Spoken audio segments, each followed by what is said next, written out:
Bollinger Bands and Keltner Channels are two of the most popular volatility indicators in trading, but they measure price movement in very different ways. Let's begin with Bollinger Bands. They're moving average with bands set 2 standard deviations away. That means the bands expand when volatility spikes and contract when the market is quiet.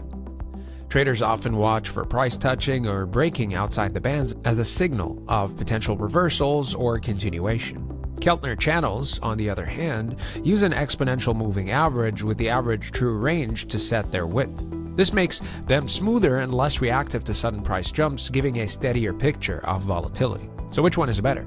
Bollinger Bands are more sensitive, which makes them useful for spotting short moves or overbought and oversold conditions, but the sensitivity also means more false signals in choppy markets. Keltner Channels, with their smoother lines, are better at identifying sustained trends and filtering out noise, though they can lag behind sudden breakouts. In practice, many traders actually use both. For example, when Bollinger Bands push outside the Keltner channel, it can signal a major volatility squeeze and a potential breakout setup. So if you want a quick reaction to volatility, Bollinger Bands win. If you prefer steadier signals and trend clarity, Keltner Channels are more reliable. Best case scenario, you use both. Thank you so much for watching.